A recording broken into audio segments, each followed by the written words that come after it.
भगवान चाहते तो जहां जाकर युद्ध लड़ा देते, पर उन्होंने कुरुक्षेत्र की भूमि को ढूंढा। क्यों? उस भूमि पर युद्ध कराना, क्योंकि वहां भाई भाई का दुश्मन बन सकता है। केवल वही भूमि एक ऐसी है जहां पर भगवान कहते हैं कि मैं युद्ध करा सकता हूं, वो भूमि को ढूंढा। और उस भूमि का दूसरा फल क्या था? कुरुक्षेत्र की भूमि पर राजा कुरु, जिसने शंकर भगवान की आराधना करी थी, और शिव जी ने प्रसन्न होकर कहा था, मांग कुरु, तुझे क्या चाहिए? राजा कुरु कहता है, प्रभु बस मुझे वर दे दो कि इस भूमि पर जो मरेगा उसको स्वर्ग मिलेगा। आप वर दो।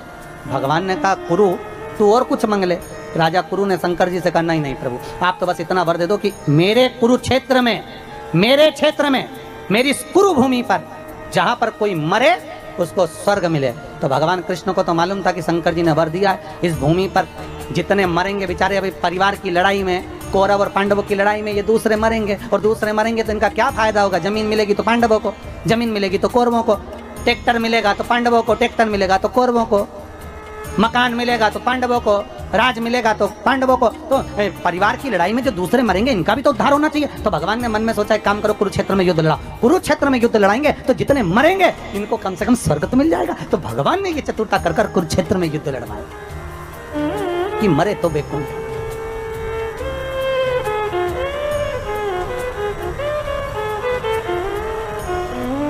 मिले। आपसे भी निवेदन है, केवल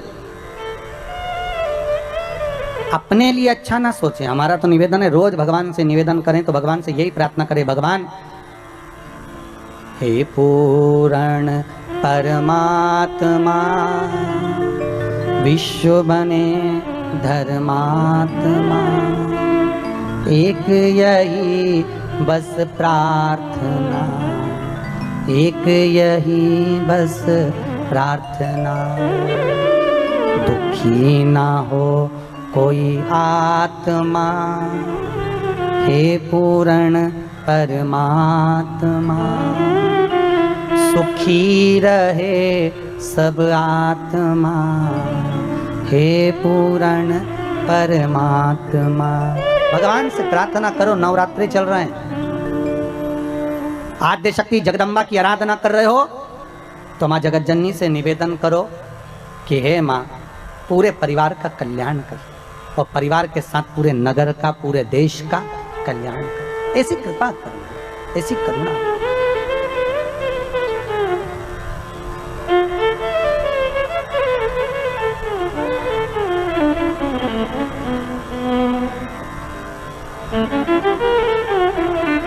ऐसी कृपा हो, ऐसी दया हो जाए। हे नारायण, तुमको भी पृथ्वी पर जाकर किन्नर बनना पड़ेगा। भगवान बने। द्वापर आया, कौरव और पांडवों का युद्ध हो रहा है। कुरुक्षेत्र की भूमि पर युद्ध मैदान में चंडी देवी आकर खड़ी हो गई, और चंडी ने कहा, ए कौरव और पांडव, युद्ध एक शर्त पर होगा, पहले मेरे लिए बलि चढ़ाओ। अपने अपने परिवार के एक एक व्यक्ति की बलि चाहिए। पांडव अपने भाइयों में से एक की बलि दे दे, और कौरव अपने भाइयों में से एक की बलि दे दे। कौरव तो खुश हो गए कि हम 100 में से एक बलि चढ़ गए, 99 बचेंगे। ये ले दे के 5, एक मर गए तो 4 ही बचेंगे। अब ये वही वाली बात आ गई ना, तेरा क्या होगा रे कालिया। अब ले दे के तो 4 बचे, अब 5 में से एक गया तो 4 ही बचे ना। क्या करें? भगवान कृष्ण के पास खबर गई, कृष्ण के पास जैसी सूचना गई, भगवान कृष्ण ने अर्जुन को बुलाया। अर्जुन इधर आ। अर्जुन बोले, हाँ प्रभु, कल बलि चढ़ना है। अर्जुन याद कर, तो द्रौपदी को लेकर आया था। हाँ, फिर तेरी माता ने क्या कहा था कुंती ने? मेरी माता कुंती ने कहा था 5 बांट लो। फिर मैंने द्रौपदी से कहा था तुम्हें 5 पतियों की पत्नी बनना पड़ेगा। फिर द्रौपदी ने कहा बनने को तैयार हूं, पर शर्त एक है, एक एक पति के साथ में 1-1 वर्ष तक रहूंगी। मेरे पति के कमरे में अगर कोई दूसरा पति आ गया तो उसको 5 साल के लिए बन जाना पड़ेगा। अगर मंजूर हो तो मैं तुम्हें 5 पतियों की पत्नी बनने को तैयार हूं। फिर सब अच्छा चल रहा था। भीम के साथ में द्रौपदी रह रही थी। पांडवों की 1-1 वर्ष के साथ में द्रौपदी को रहना था। एक ब्राह्मण का बालक आया, पिता आया, दौड़ कर आकर कहता है, अरे अर्जुन, मेरे बच्चे को शेर उठा कर ले गया, सिंह ले गया, मेरे बेटे को बचा ले रे अर्जुन। अर्जुन गया अपना धनुष लेने के लिए, गांडीव लेने के लिए, पर वो धनुष तो भीम के कक्ष में था, दौड़ा, बिना पूछे अंदर प्रवेश कर गया, धनुष को उठा लाया, ब्राह्मण के बच्चे को बचा लिया, ब्राह्मण के बच्चे को बचाया। और जब ब्राह्मण का बालक बच गया, ब्राह्मण का बालक बच भी गया, पर द्रौपदी ने हाथ जोड़कर कह दिया कि अब आपको 5 वर्ष के लिए वन जाना पड़ेगा। अर्जुन, फिर क्या हुआ? अर्जुन कहते हैं मैं 5 साल के लिए वन गया, वन में जाकर मैंने नागों की कन्या उलूपी के साथ में विवाह कर लिया, विवाह करने के बाद मेरा एक बेटा हो गया, उसका नाम आरावन था। क्या नाम था? आरावन। भगवान कहने लगे अब अर्जुन खड़े हो जा, उसी जगह पर जहां तूने विवाह किया था, जहां तेरा बेटा हुआ था, अब वो बेटा बड़ा हो गया होगा, है तो तुम्हारी कुल का, परिवार के एक व्यक्ति की बलि देना है, उसको लिया, उस आरावन की बलि देंगे, जा लेकर। अर्जुन गया, आरावन को कहा बेटा कौरव और पांडवों का युद्ध है, तुम्हें युद्ध में चलना है। आरावन ने कहा चलो, चलिए पिताजी चिंता मत करना, एक एक कौरवों को मार मार कर गिराऊंगा, आप बिल्कुल टेंशन ना लीजिए, चिंता ना करिए। जैसे ही आरावन आया, भगवान कृष्ण ने बुलाकर कहा आरावन तुम्हें मालूम है तुम्हें क्यों बुलाया गया है? आरावन ने कहा नहीं दादा हमको नहीं मालूम। आरावन आपको नहीं मालूम? नहीं, चंडी देवी को बलि चढ़ाना है कौरव और पांडवों में से एक एक परिवार के एक एक व्यक्ति के, तुम्हारी बलि चढ़ना है। आरावन कहते हैं दादा बलि तो चढ़ा दो, मना नहीं, पर मैं कुंवारा हूं, मैंने अपनी माता उलूपी नागों की कन्या, मेरे नाना जो थे वो नाग थे, सांप थे, तो मेरे नाग नाना ने अपनी पुत्री उलूपी को बताया था, मेरी माँ को बताया था, नाग कन्या को, कि हे पुत्री जो कुंवारी अवस्था में मर जाता है उसको ना पिंड मिलता है, ना तर्पण होता है, ना तिलांजलि होती है, ना गया जी में श्राद्ध होता है, ना ब्राह्मण को जिमाया हुआ भाग उस कुंवारी अवस्था में मरे हुए व्यक्ति को प्राप्त होता। जो कुंवारी अवस्था में मरा है उसको यह भाग नहीं मिलेगा। जो कुंवारी अवस्था में मरा है उसको ना पिंड, ना तर्पण, ना तिलांजलि, ना श्राद्ध, कुछ प्राप्त नहीं होगा, कुछ नहीं मिलेगा। आरावन कहते हैं दादा मैंने मेरी माता के मुंह से सुना था, मुख से, मैं कुंवारा नहीं मरना चाहता दादा, अगर मैं कुंवारा मर गया तो मुझे जल नहीं मिलेगा, तर्पण नहीं होगा, तिलांजलि नहीं होगी, मेरा पिंड नहीं होगा, मेरा भोज नहीं होगा। दादा आपसे निवेदन है आप मेरा विवाह कर दो, उसके बाद मेरी बलि चढ़ा दो। भगवान कृष्ण ने अर्जुन से कहा युधिष्ठिर नकुल सहदेव सब जाओ, जल्दी से एक लड़की ढूंढो, उसके साथ शादी कर देते। पूरे हस्तिनापुर में ढूंढा तो कौन बाप अपनी बेटी भी आएगा एक रात के लिए? कौन होगा जो लड़की भी आएगा एक रात के लिए? किसी ने लड़की नहीं दी, किसी ने नहीं दी बेटी। भगवान को लगा अब क्या करा जाए। भगवान कृष्ण को याद आया कि शंकर भगवान ने कहा था कि हे नारायण तुम किन्नरों पर हंसे हो, इसलिए तुम्हारा एक जन्म किन्नर का होगा। भगवान ने कहा एक आज ही जन्म ले लेता हूँ, और भगवान कृष्ण किन्नर बन गए। आरावन के साथ रात्रि में शादी कर ली, फेरे डाल लिए, भांवर पढ़ ली, और शादी करने के बाद रात्रि को विवाह हो गया। सुबह आरावन की बलि चढ़ गई, भगवान फूट फूट के रोने लगे। आज भी हिंदू धर्म में किन्नर गले में मंगलसूत्र पहनते, मांग भरते, चूड़ी पहनते, बिछुड़ी पहनते हैं। कई कई लोगों के मन में आता है कि इनका पति कौन होगा किन्नरों का, तो शिव महापुराण की कथा कहती है आरावन किन्नरों का पति होता है, इसलिए आज भी किन्नरों का विवाह एक घड़े से किया जाता है और सुबह उस घड़े को फोड़ दिया जाता है। किसी पर हंसना नहीं है। कोई वाणी से विहीन है, कोई श्रवण शक्ति से विहीन है, कोई हाथ पैर से विहीन है, कोई दुर्बल है, कोई अधिक हेल्थी है, कोई धन विहीन है, हमें उस पर हंसना नहीं है। ना जाने भगवान शंकर की कथा कहती है हम जिस पर हंसते हैं एक जन्म हमको भी लेना। शिव पुराण कहती है, शिव महापुराण वर्णन करती है कि ब्रह्मदेव भगवान ब्रह्मा भगवान शिव के पास जाकर कहते हैं कि अब इस सृष्टि का जो निर्माण है, इस सृष्टि का जो निर्माण मुझे करना है, उसमें संसार की जितने जीवों का हम निर्माण करेंगे उन जीवों को जीवित रहने के लिए कुछ ना कुछ सुख हमें किसी के साथ जोड़ना पड़ेगा।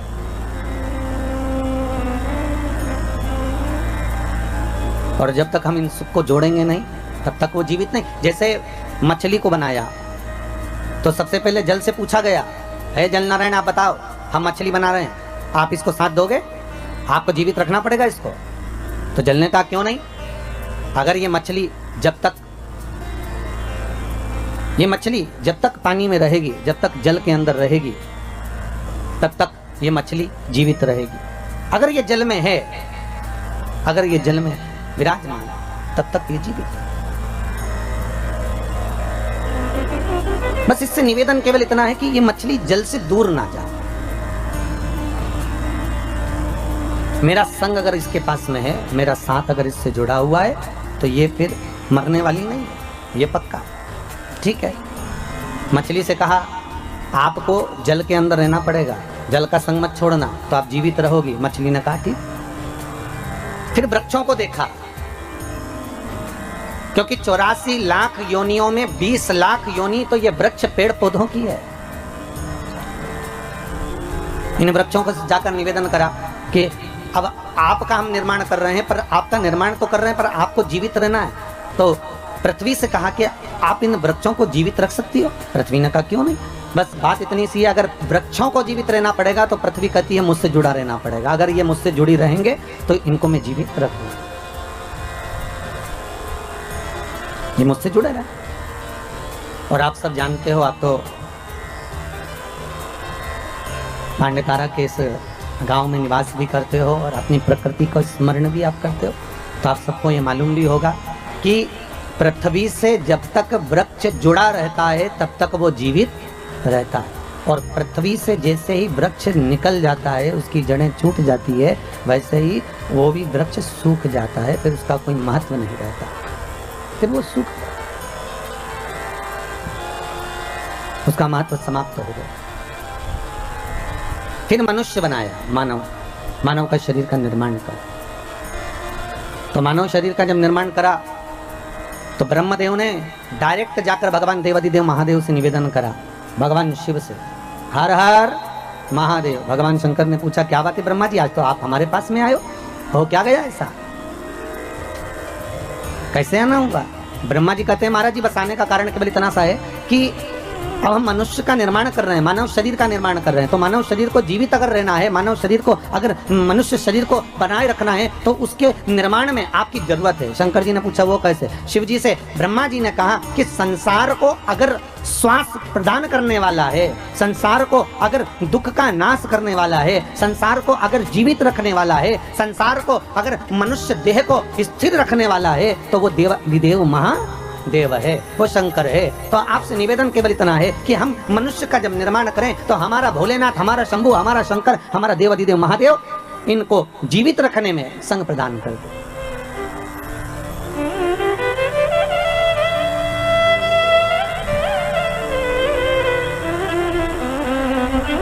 इनको जीवित रखना है। अगर मनुष्य को जीवन दान दिया है तो ब्रह्मा जी कहते हैं कि शंकर आप ही दे सकते हो। फिर वही वाली बात आ गई, महाराज जी बहुत ध्यान से सुनना।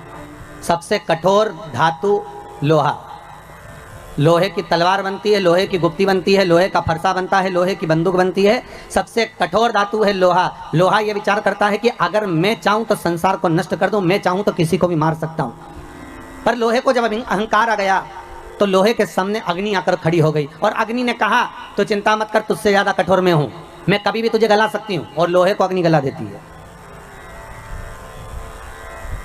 फिर एक दिन अग्नि को भी अहंकार आ गया और अग्नि ने विचार करा कि मैं इतनी प्रबल हूं कि सब जगह पर आग लगा सकती हूं, सबको नष्ट कर सकती हूं। तो वहीं आकर पानी खड़ा हो गया। पानी ने कहा घबरा मती, तुझसे ज्यादा कठोर मैं हूं। एक लोटा पानी डाला ना, ठंडा कर दिया। अब पानी को अहंकार आ गया।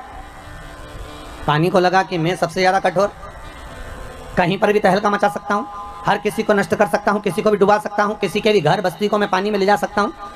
तो पानी के भीतर अहंकार था, वहीं पर आकर मनुष्य खड़ा हो गया। मनुष्य ने कहा चिंता मत कर, एक लोटा पानी भरा, वहीं खड़े खड़े डकार गया। ले अब देखिए, लोहे से ज्यादा कठोर अग्नि, अग्नि से ज्यादा कठोर पानी, पानी से ज्यादा कठोर मनुष्य, और मनुष्य ने विचार करा कि मैं सर्वस्व हूँ, मेरे बराबर कोई नहीं हो सकता। अहंकार में जब मानव डूब गया तो मनुष्य को बीमारी निकल गई, बीमारी ऐसी लग गई, बीमारी ने कहा तुझसे ज़्यादा कठोर मैं तुझे पूरा निगल सकती हूँ। एक बीमारी मनुष्य के शरीर में लगती है और वह अच्छे अच्छे सूरमा को भी निकल जाती है, पर बीमारी ने विचार करा कि मेरे बराबर कोई नहीं हो सकता, मैं अच्छे अच्छे को निकल गई, अच्छे अच्छे सूरमा को भी निकल गई। तो बीमारी ने जब अहंकार करा उतने समय में स्वयं कालों का काल महाकाल आकर खड़ा हो गया और बीमारी को ही निकल गया। क्योंकि अकाल मृत्यु वो मरे जो काम करे चंडाल का, और काल उसका क्या बिगाड़े जो भक्त हो महा काल का। भगवान शंकर की अगर आराधना कर रहे हो, शिव की उपासना कर रहे हो, शंकर की भक्ति में अगर डूबे हुए हो, शिव आराधना में डूबे हुए हो, अगर शंकर के अनुमोदन में डूबे हुए हो, तो ये पक्का है कि काल भी आपको कुछ बिगाड़ नहीं सकता, काल भी नहीं बिगाड़ सकता। बस थोड़ा जागरूक हो। आया है, अब लोग कहते हैं गुरुजी ये कोरोना महामारी आई है, बड़ी विचित्र आई है। बिल्कुल आई है, ये कोरोना वायरस आया है गुरुदेव, बहुत बर्बाद कर रहा है, गांव की गांव, नगर की नगर, शहर की शहर। देखो आप महाराष्ट्र की स्थिति, लगा है ऐसा लग रहा है कि ये मौत का एक जाल बिछा दिया गया। पर शंकर की कथा कर रही है, जैसे तुलसीदास जी महाराज ने चौपाई लिखी कि सिया राम मैं सब जगह जानी, करो प्रणाम जोर जुग पानी। और तुलसीदास जी एक जगह जाने लगे, एक छोटा सा बच्चा दौड़ कर आया और दौड़ कर आकर कहता बाबा उधर मत जाना, बिल्कुल मत जाना उधर। तो तुलसीदास जी ने पूछा क्यों? बाबा उधर से एक बेल आ रहा है और वो आपको मार देगा, उधर मत जाना। छोटा बच्चा दौड़ कर आकर कहता है बाबा उधर मत जाइए, बाबा उधर मत पहुंचो। तुलसीदास जी ने कहा बेटा तू मुझे जानता नहीं है, तुझे ये मालूम नहीं है क्या कि मैंने चौपाई लिखी है कि सिया राम मैं सब जगह जानी, करो प्रणाम जोर जुग पानी। क्या तुझे ये मालूम नहीं है कि मैंने इस संपूर्ण संसार में, ब्रह्मांड में, विश्व में भगवान का दर्शन करा है, राम को देखा है, हर जगह पर मैं राम का दीदार करता हूँ। तो अगर बेल मुझे मारने आएगा तो उसमें भी तो राम ही होगा, तो बेल मुझे मार नहीं सकता बेटा। और बच्चे को समझाकर तुलसीदास जी आगे बढ़ गए। सामने से बेल आया, तुलसीदास जी को सींग पर उठाया, पटक दिया, पांव से रोंदा चले गया। तुलसीदास जी दौड़ते हुए आए, घाट पर बैठकर उन्होंने कलम उठाई और चौपाई काटने लगे। जैसे ही चौपाई काटने लगे तो हनुमान जी सामने आकर खड़े हो गए। हनुमान जी ने पूछा तुलसीदास क्या कर रहे हो? तुलसीदास जी बोले रामायण की चौपाई काट रहा हूँ। कौन सी? सिया राम मैं सब जगह जाऊँ, मैंने सब में राम देखा, हर एक में मैंने राम का दर्शन करा, इसलिए उस चौपाई को मैं काट रहा हूँ। क्यों काट रहे हो? कि जब मैंने सब जगह राम को देखा, बेल में भी राम देखा, तो बेल ने मुझे क्यों मारा? हनुमान जी बोले रे तुलसीदास तूने बेल में राम को देखा और वो बच्चा बोलने आया था कि उधर मत जा, तो उसमें राम नहीं देखा? राम तो उसमें भी था ना। जब बच्चा बोलने के लिए आ रहा है कि उधर ना जाइए, तो क्यों जा रहे हो? कई लोग कहते हैं भगवान नहीं आ रहा बचाने के लिए, क्या शंकर नहीं आ रहा बचाने के लिए? कई लोग कहते हैं भगवान गुरुदेव तुम्हारा शिव कहाँ गया, तुम्हारा भगवान कहाँ गया, तुम्हारा प्रभु कहाँ गया, कहाँ गए वो राम और कृष्ण, कहाँ गए शंकर, कहाँ गए वो देवता? हम कहते हैं कि बार बार आकर कभी प्रधानमंत्री जी, कभी मुख्यमंत्री जी, कभी कलेक्टर, कभी डीएसपी, कभी एसडीएम, कभी डॉक्टर, कभी पुलिस वाले बार बार तुम्हारे सामने आकर कह रहे हैं कि मुंह पर मास्क लगाओ, सैनिटाइज का प्रयोग करो, हाथ को बार बार धो, सोशल डिस्टेंसिंग बना कर रखो। तो भगवान का ही तो रूप रख कर आकर बोल रहे हैं कि मत आप बाहर निकलो। उसके बाद भी तुम सारा नियम तोड़कर वही तुलसीदास जी जैसे कि बेल के सामने चले जा रहे हो, उस कोरोना महामारी में चले जा रहे हो, तो भगवान क्या करेगा? तुम खुद ही आगे बढ़कर ये कार्य करोगे और बाद में भगवान को दोष दो, तो भगवान को दोष क्यों लगे? क्यों लगे? किस लिए? बस निवेदन इतना है, भय मत खाइए, भय मत खाओ। कमाने के लिए जिंदगी पड़ी हुई है, पूरा जीवन कमाने के लिए रहा है, और खूब कमाओगे, फैक्ट्रियां भी 4 लगा लोगे, दुकान भी खोल लोगे, जायदाद भी बढ़ा लोगे, सब हो जाएगा। पर कब होगा? जब ये शरीर रहेगा तब। मालूम पड़े कि तुम बाहर निकले और कोई वायरस तुमको लग गया, तो तुम कमाने के चक्कर में भूल गए कि कोई वायरस है, नहीं लगाया, मास्क नहीं लगाई, दूरी तुमने प्रयोग ही नहीं करा बार बार हाथ धोने का, और वायरस लग गया, तो विचार करो फिर कमाने का मौका मिलेगा क्या? फिर क्या ऊपर जाके शिव कथा कह ब्रह्मा जी कर रहे हैं भगवान शंकर से, शिव से निवेदन कर रहे हैं, हे भोलेनाथ, हे शंभु, संसार के लोगों को आपको जीवित रखना है, संसार के लोगों को आपको जीवित रखना है भोलेनाथ। शिव जी ने कहा ठीक है, अगर आप कह रहे हो कि संसार के लोगों को मुझे रखना है तो मना नहीं है। पृथ्वी से कहा वृक्षों को आप जीवित रखना, जल से कहा मछली को आप जीवित रखना। जल ने कहा मछली मेरा संग रहेगी तो जीवित रहेगी। पृथ्वी कहती है वृक्ष मेरा साथ रहेंगे तो जीवित रहेंगे। शंकर जी कहते हैं संसार का मनुष्य मेरा भजन करता रहेगा तो जीवित रहेगा। अगर मुझसे वंचित हो गया, छूट गया तो उसकी कोई जवाबदारी, उसकी कोई गारंटी नहीं। वंचित अगर है तो उसका कोई सुख नहीं।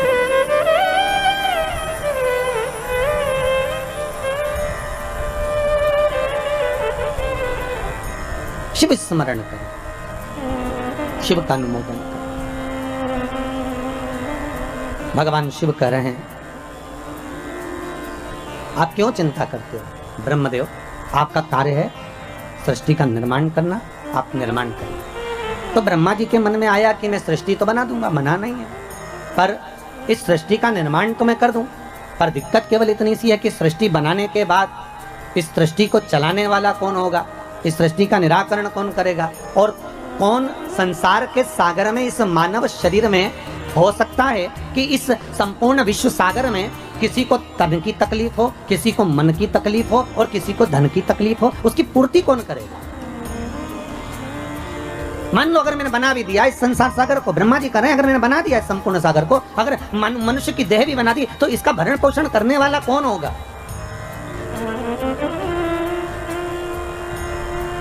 शिव कह रहे हैं ब्रह्मा आप केवल निर्माण करिए,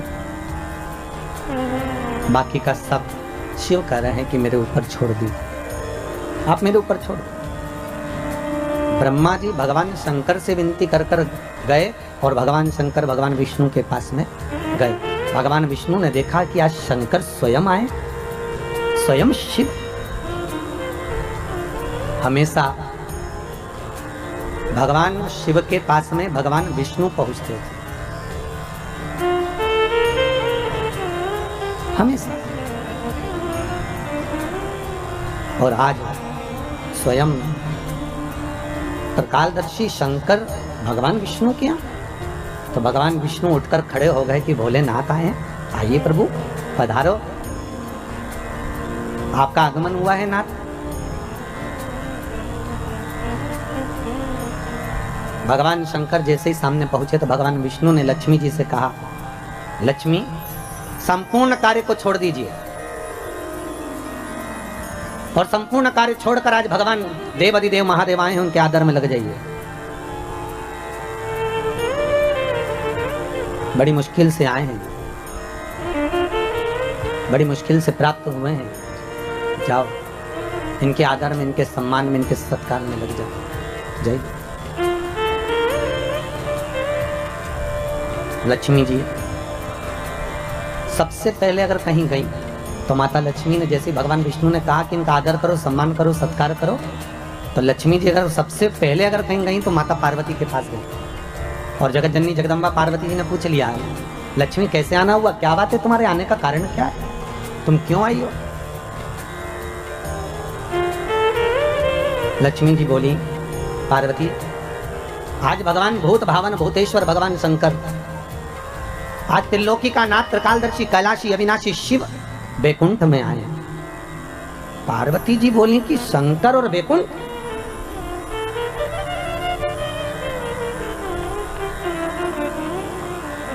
क्या चाहती हो?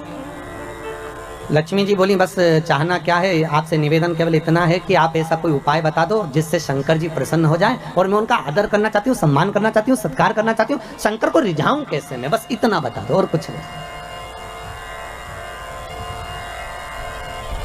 मैं भूत भावन भूतेश्वर को रिझाऊं कैसे, मैं शंकर जी को मनाऊं कैसे, बस इतना बता। पार्वती जी के मुख से निकल गया कि एक लोटा पानी भर लो और शंकर जी पे उंडेल दो, शिव जी पे चढ़ा दो, बस शंकर तो राजी हो जाएंगे, इससे ज्यादा शंकर को चाहिए क्या?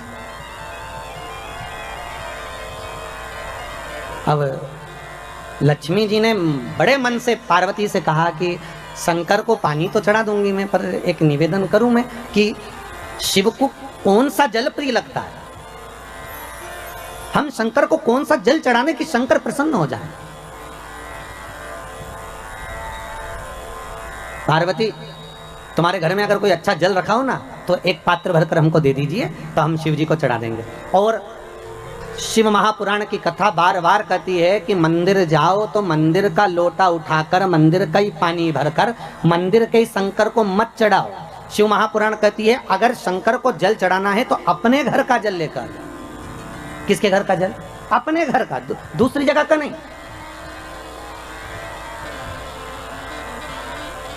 आपके द्वारा लाया गया, आपके द्वारा लेकर गया हुआ जल। अब पार्वती जी से लक्ष्मी जी ने एक लोटा पानी मांग लिया और वो जल ले जाकर लक्ष्मी जी जैसे ही पहुंची बैकुंठ में, भगवान शंकर को देखा, शंकर जी को देखकर लक्ष्मी जी ने एक लोटा पानी शिव जी पे डाल दिया।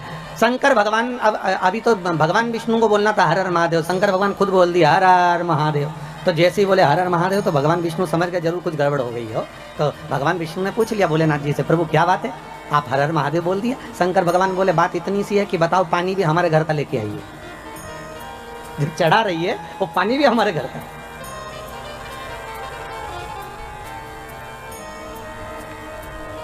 अरे कभी कंस के जन्म की कथा सुनी होगी आप लोगों ने भागवत जी में, कि कंस का जन्म क्यों हुआ। इतने अच्छे राजा के घर में, जिसके घर में सब धर्मात्मा थे, उसके घर में कंस जैसा बेटा कैसे पैदा हो गया था? उसका कारण केवल इतना सा था, ये कंस कौन था? पूर्व समय में कुबेर के दरवाजे का द्वारपाल। और कुबेर क्या करता था कि रोज इस द्वारपाल से कहता था कि मैं शंकर जी की पूजन करने जा रहा हूं तो मुझे फूल ला कर दे दे। और ये द्वारपाल जाता था और बगीचे में जाकर और फूल तोड़ के ले आता था और फूल तोड़ के लाता और कुबेर को दे देता। कुबेर जी शंकर जी को चढ़ा देते।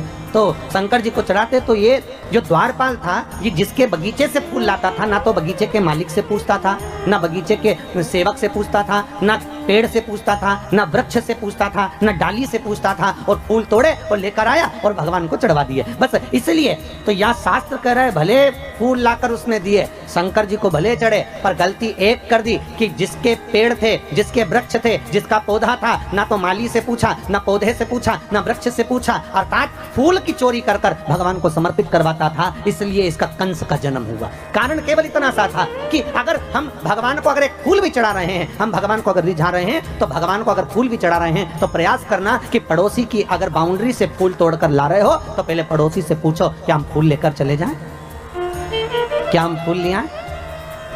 बघेल परिवार से भी निवेदन है, ध्यान रखना 7 दिन कथा चले, बेलपत्री भी अगर तोड़ कर ला रहे हो तो पहले जिसके घर में पेड़ लगा है उससे पूछो कि हमें ये बेलपत्री ले जाएं, हमें शिव पुराण पर चढ़ाना है, हम क्या फूल तोड़ लें, हमें पूजन के लिए चाहिए माता रानी के लिए या शंकर जी की पूजन के लिए चाहिए, हम दुर्वा तोड़ लें। या तो अपने बगीचे में लगा हो, अपने खेत में लगा हो, अपने गार्डन में लगा हो, अपने फार्म हाउस पर लगा हो तो तुम प्रेम से तोड़ लो, कोई मना नहीं, क्योंकि वो तुम्हारा है। पर अगर किसी दूसरे के यहाँ से लेकर आ रहे हो तो पहले हमें पूछना पड़ेगा क्या हम आपकी ये वस्तु लेकर चले जाएं।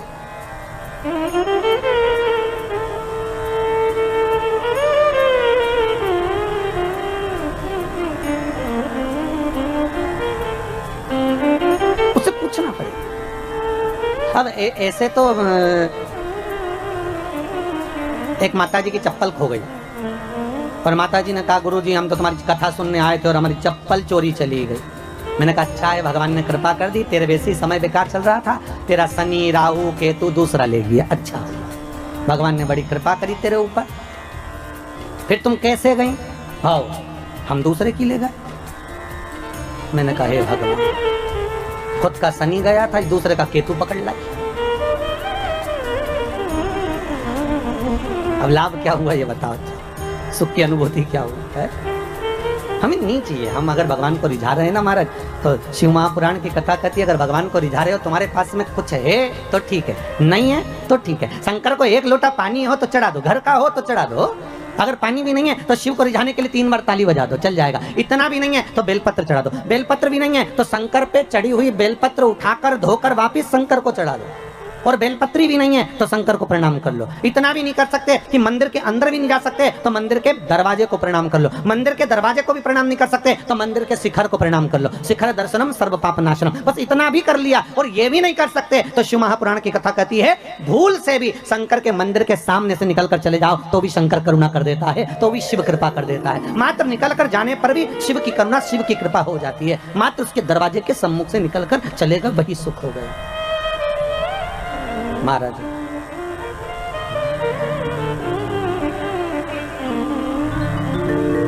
काहे की नैया बनी कौन है खिवैया, जाना है हमको कैलाश ओ भोले बाबा। का अनुमोदन कर रहे हो आप, भगवान भक्ति का नाम जाप कर रहे हो तो भगवान की दृष्टि पड़ी हुई, करो भजन बस। भगवान शिव ने जैसे कहा हर हर महादेव, भगवान विष्णु समझ गए जरूर कुछ बात हो गई हमारा। हर हर महादेव शंकर जी बोले मतलब भगत बोले चल जाए, पर भगवान बोले तो नहीं चले हो। और आज तो भगवान खुद बोल रहे हैं हर हर महादेव, तो भगवान विष्णु ने पूछ लिया।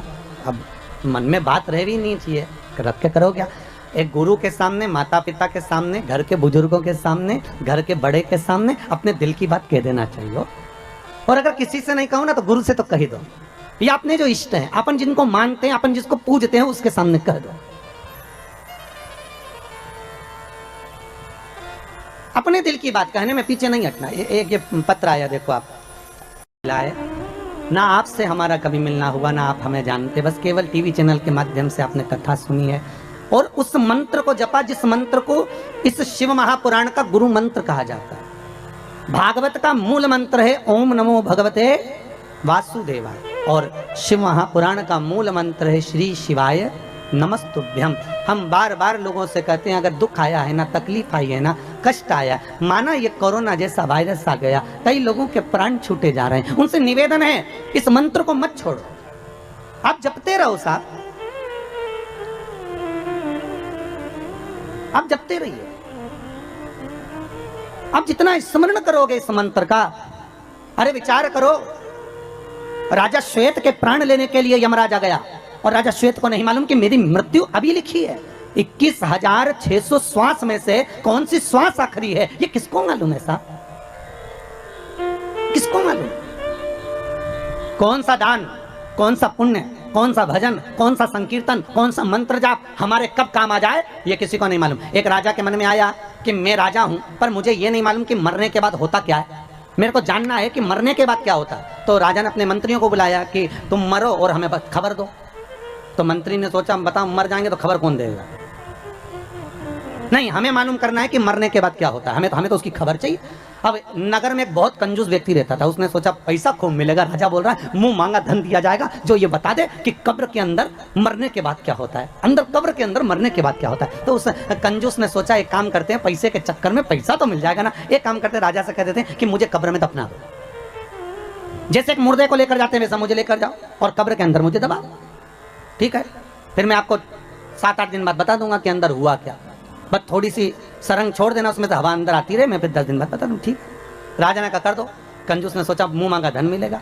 इतने में कंजूस जैसे ही जाने लगा तो एक व्यक्ति उसके सामने कटोरा लेकर खड़ा हो गया, भैया कुछ दे दे, भूख लगी है भैया कुछ दे दे। अब ये कंजूस तो कंजूस, अठन्नी नहीं दे किसी को, इतना बड़ा कंजूस। वो पीछा पकड़ लिया, उसने पांव पकड़ लिया, भैया 1 रुपया दे दे रे भैया, कुछ दे दे भैया, चवन्नी दे दे, भूख लग रही है भैया, भोजन दे दे। इसको गुस्सा आई, इसने कचरा पड़ा था, बहुत सारी पेड़ की पत्तियां पड़ी थी, सूखी पत्तियां, इसने उठा के उसके कटोरे में डाल दी, ले खा ले। और गुस्से में डालकर ये चला गया और इसको लोग बांध बुंदा के ले गए, कब्र में दफना दिया, अंदर एक पाइप डाल दिया और उस पाइप में से बस इसको श्वास लेने के लिए छोड़ दिया। अब सब छोड़ छुड़ा के उसको दबा के चले गए। अब दबा के चले गए, एक दिन तो निकल गया, दूसरे दिन जो पाइप दिया था उसमें सांप घुसने लगा। अब जैसे सांप घुसने लगा बापड़े के प्राण छूटने लगे। भगवान पैसे के चक्कर में 6 मरे दादा, अब मर जाएंगे तो राजा को बताने कैसे आएंगे और बताएंगे नहीं तो रुपया कैसे मिलेगा। अब सांप अंदर घुसे, इसके प्राण छूटे। फिर सांप अंदर जाए, इसने देखा कि सांप अंदर क्यों नहीं आ पा रहा, तो इसने देखा कि कुछ कचरा सांप को रोक रहा है। सांप अंदर आ रहा और कचरा बीच में अड़ रहा है, सांप फिर आ रहा है, कचरा फिर अड़ रहा है। 7 दिन तक ये देखता रहा कि वो कचरा सांप को अंदर नहीं आने दिया।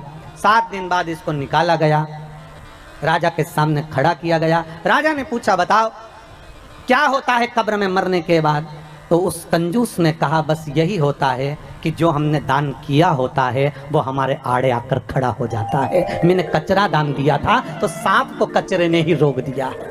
हमने जो दान दिया, हमने जो पुण्य किया, हमने जो सत्कर्म करा, आप लोग जो गौ माता के लिए दान देते हो, ब्राह्मण भोज के लिए दान देते हो, आजीवन भोजन भंडारे के लिए दान देते हो, मंदिर निर्माण के लिए दान देते हो, सत्कर्म के लिए और दान देते हो, किसी के लिए आप पुण्य का कार्य करते हो, तो वो पुण्य तुम्हारा दान, तुम्हारा भजन, तुम्हारा कीर्तन, तुम्हारा मंत्र जाप, जो शिव महापुराण की कथा आप सुन रहे हो, जो मंत्र का स्मरण आप कर रहे हो, जैसे भी पांडे जी बोले कि श्री शिवाय नमस्तुभ्यम मंत्र ऐसा मिल गया कि वो मंत्र मेरा जीवन संवार दिया। जिस मंत्र को आप जप रहे हो वो साधारण नहीं हो सकता, जो आप दान कर रहे हो वो साधारण नहीं हो सकता, जो पुण्य कर रहे हो वो साधारण नहीं हो सकता। ना जाने तुम्हारा दान, तुम्हारा पुण्य, तुम्हारा सत्कर्म कब तुम्हारे सामने आकर खड़ा हो जाए और तुम्हारे आड़े आकर सम्मुख में आ जाए और तुम्हारे जीवन को बचा ले, इससे बढ़कर कोई सुख नहीं हो सकता।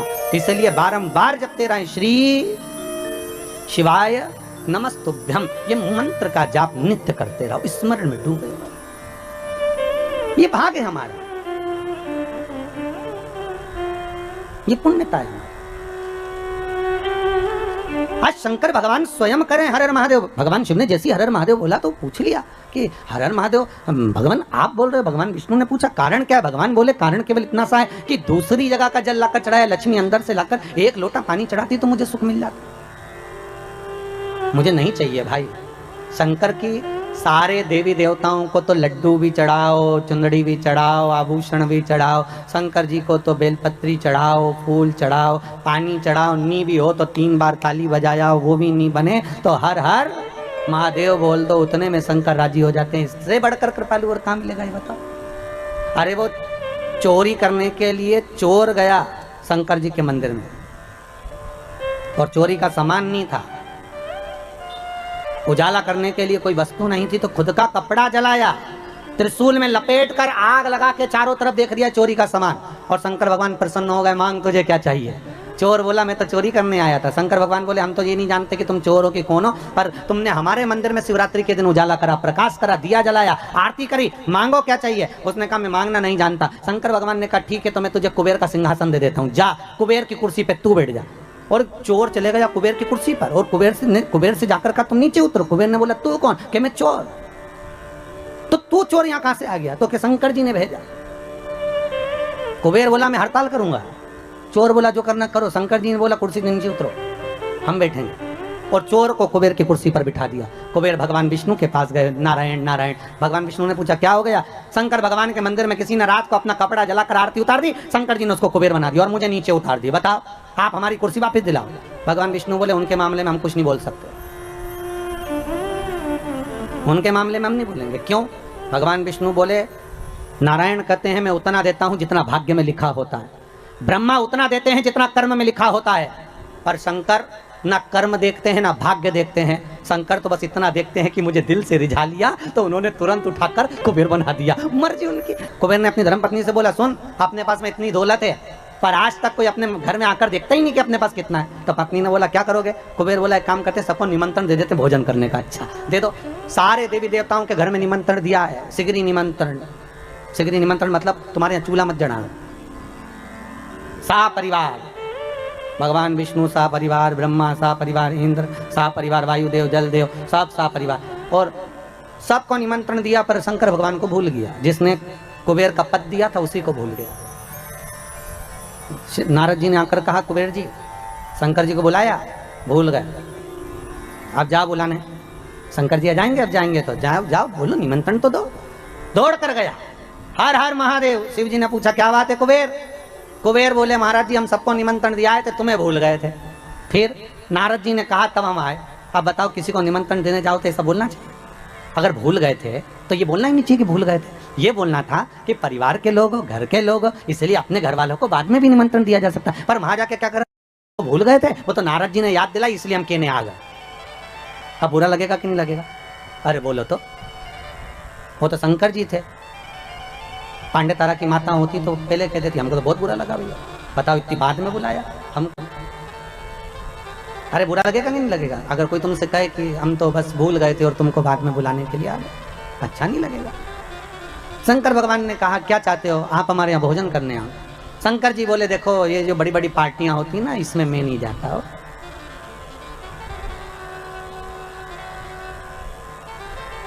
आप में से कितने लोग हैं जिनके घर में शादी होती होगी तो शमशान में पत्रिका देने जाते हो? अरे बोलो तो, कोई जाता है शमशान में पत्रिका देने के लिए? नहीं। शंकर जी बोले भैया इतनी बड़ी बड़ी पार्टियां मैं अटेंड नहीं करता, मैं इतने बड़े बड़े फंक्शन में नहीं जाता, तो तुम्हारे यहाँ हमारे यहाँ किसको भेजोगे? शंकर भगवान बोले एक काम करेंगे, गणेश जी को भेज देंगे।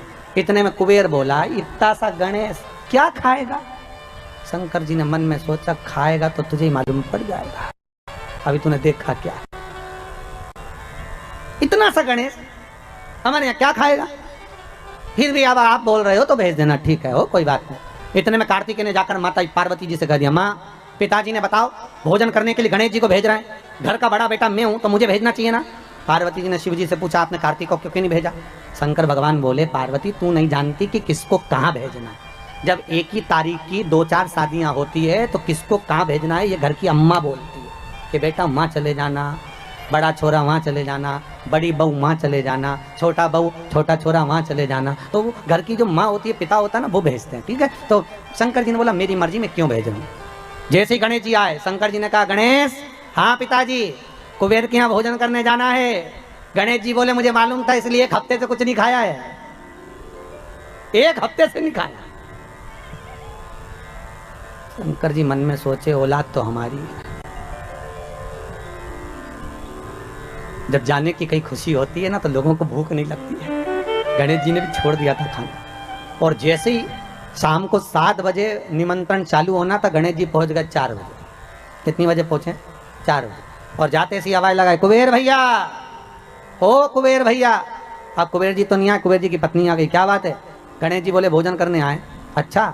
कुबेर जी की पत्नी ने कुबेर जी से कहा कि गणेश जी भोजन करने आए, तो कुबेर जी बोले अभी काय को आ गए? 4 बजे से 7 बजे भोजन है, क्या करेंगे अभी से?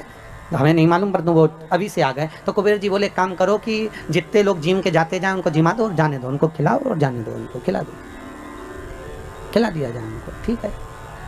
गणेश जी के लिए एक चौकी लगाई और चौकी पर श्री गणेश जी महाराज को बिठा दिया, चौकी पर गणेश जी को बिठा दिया।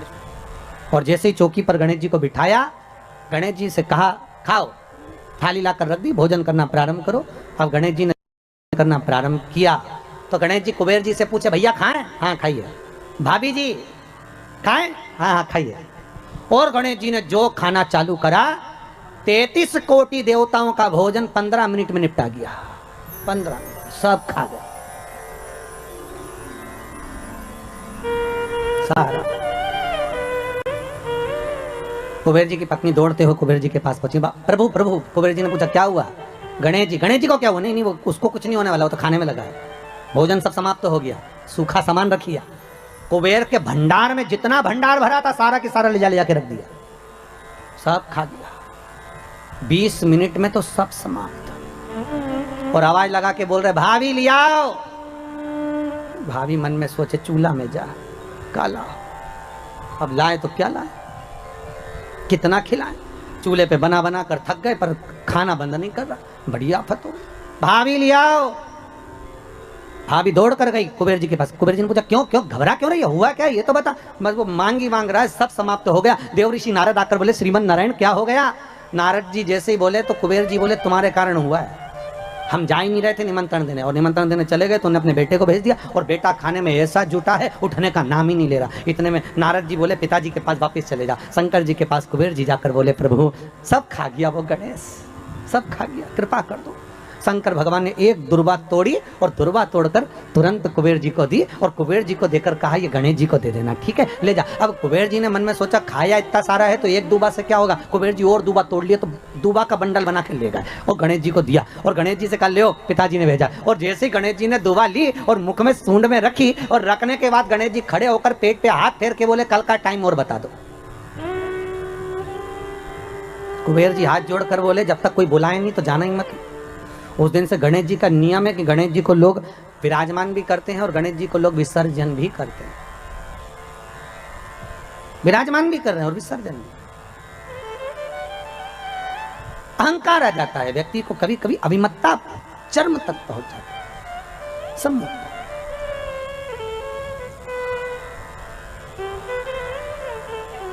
शिव कह रहे हैं मैंने लक्ष्मी से ये नहीं कहा कि तुम मुझे ये दो। भगवान शंकर कह रहे हैं नारायण मैंने आपसे भी नहीं कहा कि मुझे कोई वस्तु प्रदान करो, पर अगर लक्ष्मी जी को जल भी चढ़ाना था तो अपने ही घर का चढ़ा देती तो आज मुझे प्रसन्नता का भाव हो जाता, प्रसन्नता का भाव।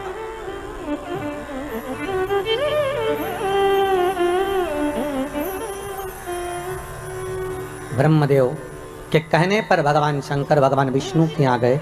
भगवान विष्णु ने आदर सत्कार करा। भगवान शंकर से पूछा, भोलेनाथ कैसे आना हुआ है? शिव जी कहते हैं, नारायण आने का कारण केवल इतना सा है कि संसार सागर में जब मनुष्य का जन्म होगा, मानव शरीर जब मिलेगा, उस मानव शरीर को अगर मान लो उसने भजन किया ना किया, उसने कीर्तन किया ना किया, उसने मंत्र जाप किया ना किया, उसने स्मरण किया ना किया, तो ऐसा कुछ करा जाए कि उस मनुष्य शरीर से आप रूप ही भगवत का भजन हो जाए, शिव नाम का स्मरण हो जाए, भगवान की भक्ति का प्रतिबिंब स्फुटित हो जाए, कुछ ऐसा किया जाए। ठीक है, तो भगवान बोले क्या कर सकते हैं? तो भगवान विष्णु ने भगवान शिव से कहा, प्रभु ये जो 21,600 श्वास मनुष्य के शरीर से निकलेगी ना, इस श्वास के अंदर आपसे निवेदन है कि आप इसमें समाहित हो जाए। बस इतना सा निवेदन, आप इसमें बस जाए, आप इसमें समा जाए। बहुत ध्यान देना, जब तक श्वास है तब तक शरीर है। जैसे ही श्वास समाप्त हो गई, शरीर नहीं रहेगा, शव बन जाएगा। क्या बन गया? शव। शरीर समाप्त।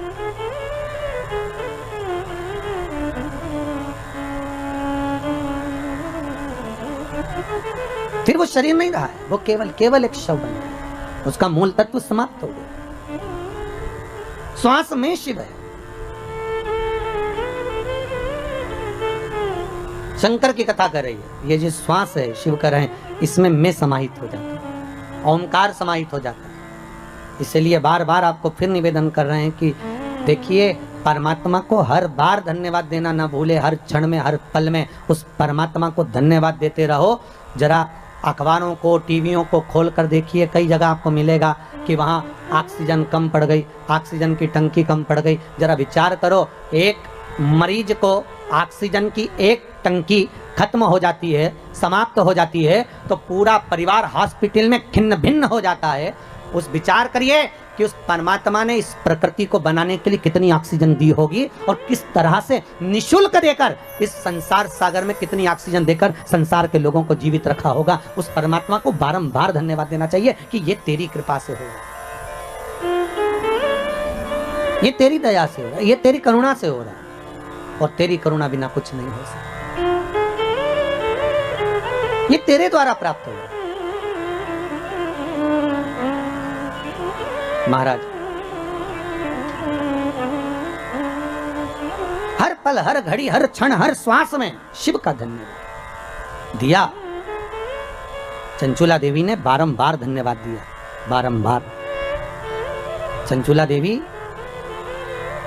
जिस समय पर पार्वती जी की सखी बन गई थी, चंचुला देवी, पार्वती जी की सहेली जब बन गई थी चंचुला देवी,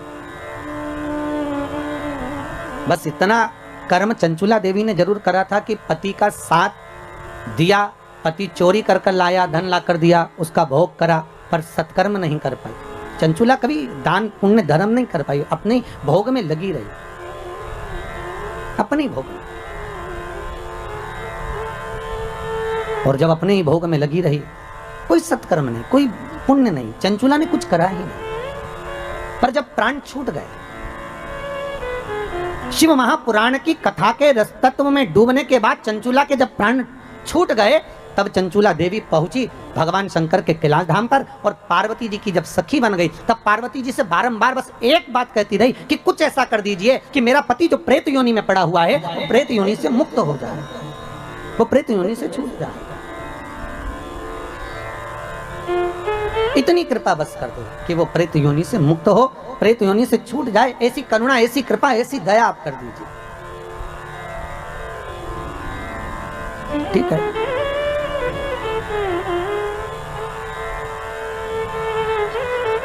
माता पार्वती जी ने चंचुला देवी से कहा था कि तुम जाओ और जाकर देव ऋषि नारद से कहो कि हमको हमारे पति के मोक्ष हेतु, उद्धार हेतु शिव महापुराण की कथा श्रवण करा दो, शंकर की कथा।